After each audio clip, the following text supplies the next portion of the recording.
Can't quit.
Terve! Welcome to the Finnish Talk and Variety Show. I'm the guest interviewer, Kip Peltoniemi, and today we'll be talking to Arto Jarvela, fiddler from Kaustinen, Finland, originally.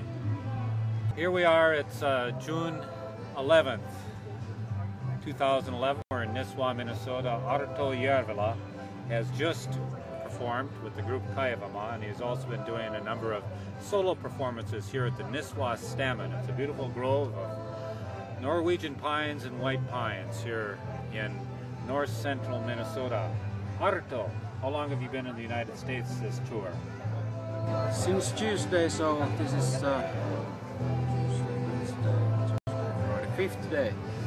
This is a new experience for you, isn't it, being in the United States? Not so new. I have been to the United States. Probably this is my 23rd trip, but I have been to Minnesota a couple times, but this is first time I'm here in the Nisswa-Stamman, and it's fun. Well, I knew that it really wasn't your first trip, but when was that first trip? You've been here 23 times, and how old were you, and when was that? It was 1988. I was playing with the folk music group Nisswa, and we first landed to Minneapolis and played a couple concerts there, and then we went over to Seattle and Mason in Washington State. Okay, so you went and visited the Finns in Minnesota and also in Washington State. Now you said Nieko, and that's kind of a special group because weren't they formed under, weren't they one of the first groups at a place where you went to school? Oh yeah, that's the first year class of the Sibelius Academy Folk Music Department. So we started 1983 in Helsinki and started to play together. And some of those other members have gone on to illustrious careers, as you have. Maria Kalaniemi, Anna-Kaisa Liades, and who was it, Leena Joutsenlahti and Liisa Matveinen. Also Anu Itäpelto was the 6th member. Right, and they're all great players. But for you, this wasn't a beginning in folk music. You actually come from a family that has generations of fiddlers. When was the first time that you realized that you were in a family of folk musicians? It was about when I was 4 years old, so I was playing with our family group and just having wooden sticks, and kind of imitated to play a violin. And I heard a lot of that music when I was a little kid, so I just had to pick up the instrument and start to figure out the melodies. So I'm kind of been growing with the folk music. Now, who do you remember first as playing fiddle? Was it your father or your grandfather? First is my father at home, and then grandfather in Kaustinen, and also my uncle Mauno, I remember from very young ages. Now, your father also plays accordion, is that right too? Or is he primarily known as a fiddler or an accordion player? I think he started with piano accordion, and he was playing with the dance bands in the 50s, but then he sold his accordion and bought a fiddle line. But now he plays both hands. But I think nowadays he's more active with the violin, but still when we get together, so he plays a little accordion too. And he's what's called the Mestari Pellamani, isn't he? Oh yeah, my dad Arne and his father Johannes, they were both named Mestari Pellamani at the Kaustinen Folk Music Festival. You of course never met your great-grandfather, but was he one of the original fiddlers in Kaustinen, or the best known, or he was a friend of Friiti Ojala, wasn't he, who was also a famous fiddler? Yeah, that was the grand trio at the time. That was the previous generation before my grandpa Johannes. So it was his father Antti and Arvo Myllykangas, who played with Johannes. So his father Antti Myllykangas was the harmonium player, and they played a lot with Friiti Ojala, and that was kind of the top wedding band at the time. And of course there's that famous Kip Peltoniemi. Can't forget the Peltoniemi. No. Kip Peltoniemi was the last of the church watchers in Kaustinen, and he was also a famous fiddle player, and he's also known of his great Sorrowful March. So. Yeah. He was a church what? Church watcher. So he was taking care of the church property. Oh, okay. kind of a superintendent or something like that. Now, what at the last count? Now you started with Nieko, at least in the new wave of Finnish bands. That in the early '80s they started the Sibelius Academy, and with the idea of Heikki Laitinen, and put it into what was a classical music academy, and started to pursue folk music there. Since then, you've been in a number of bands after Nieko. How many? Maybe dozen or so. Okay. And are they all active, or some of them still active? Some of them are active, like JPP's. We will have a 30 years anniversary next year, and also I'm playing still with Maria Kalaniemi. I'm on his latest CD, and we are touring a little bit. And a little bit with Helsinki Mindroliners. Finnin Pojat we play a couple times a year, and I have a new band, Nordic 3, which is quite active. Plus I'm nowadays doing a lot of solo performances too. Yes, it's kind of nice to be able to just travel around by yourself. It's much easier, I know. Tell about the Nordic 3, as if I'm pronouncing that correctly. And isn't that a group that it's kind of a super group in a way, isn't it? Yeah, it's kind of. We have one member from Sweden, Hans Kennemark from Sandhem near Gothenburg, and Timo Alakotila, who plays the harmonium in JPP. So he plays harmonium and piano with Nordic 3, and we have done 2 CDs and are touring quite often. Force Mark III, they were kind of an important group to come into the folk scene in the 80s, weren't they? Yeah, one of my main influences, 1983, I started to make the second voicings to the Finnish tunes, and it was very strong influence to JPP actually. Right. Does JPP tour every year, or is it a group that's kind of more of an occasional group these years? It's a big production. I know the lineup has been changing over the years a little bit. Who's currently in the lineup? Well, the fiddle lineup has been the same 20 years. So Mauno and Arto Jarvela, my uncle. Then is Matti Mäkelä, Tommi Pyykkönen, and me. And Timo Alakotila has been playing all the time the harmonium, and now we have cousin Antti Jarvela on the double bass.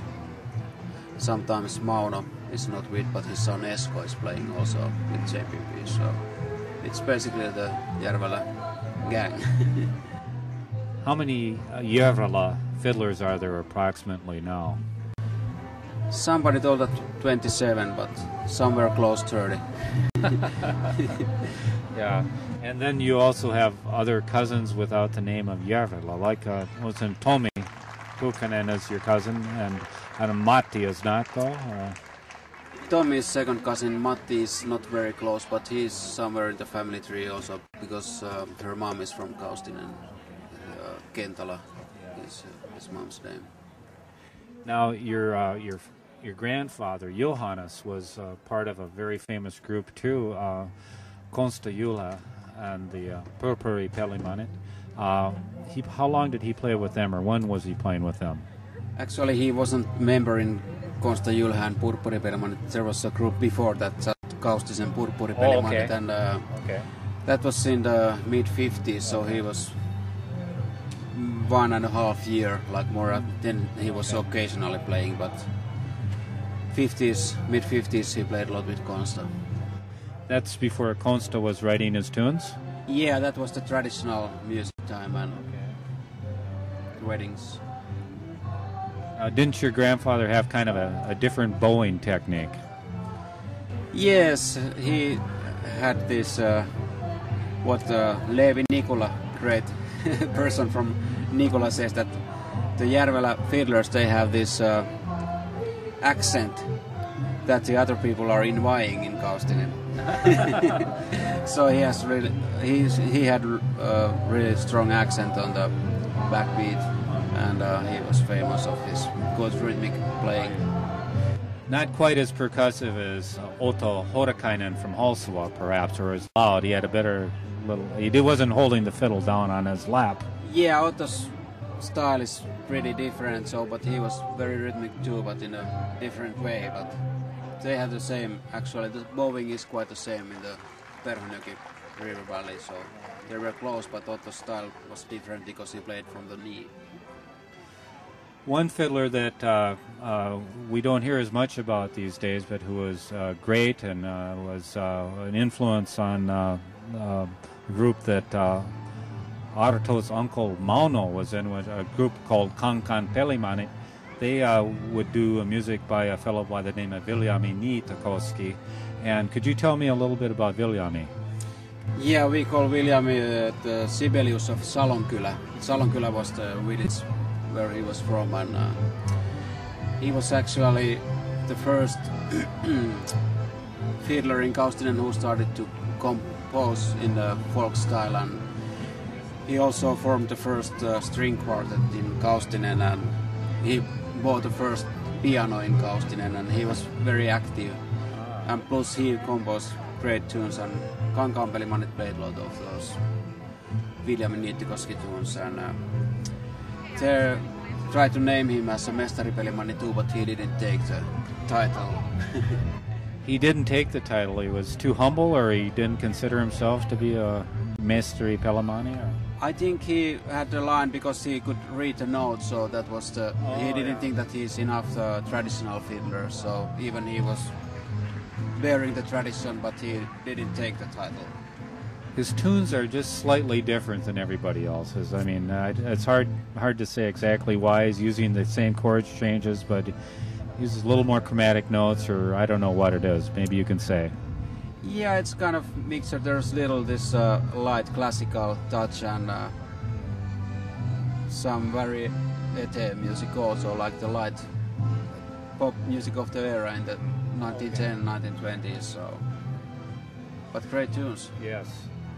What do you see happening, or maybe you don't look into the future, but do you see another crop of Jarvela fiddlers coming? Although they're probably spread all over the country and maybe in other countries as well. Yeah, it's pretty international. My younger cousins are playing in this group Freak, and they are touring all the time, and there are the new generation is growing up. Mauno is having his Näppäri courses everywhere. It's all over Scandinavia, and he's going to South Africa and wherever. Oh, really? So it's it won't die. Won't die. Well, great talking to Arto Jarvela here at Nisswa today, and we could go on this subject forever because the music of Kaustinen is very vibrant and alive. It's a tradition that has grown and grown and grown, and it has a very deep roots, and it can be explored endlessly. Thank you, Arto. Kiitos.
Kiitos, thank you. Then I will play two old Polska tunes from Lempäälä, that's southern Finland near Tampere. There was a lady, Maria Helena Spoof, and she was writing old Poloneses or Polskas to her little music book between 1796 and 1803. So two Poloneses from Maria Helena Spoof's music book.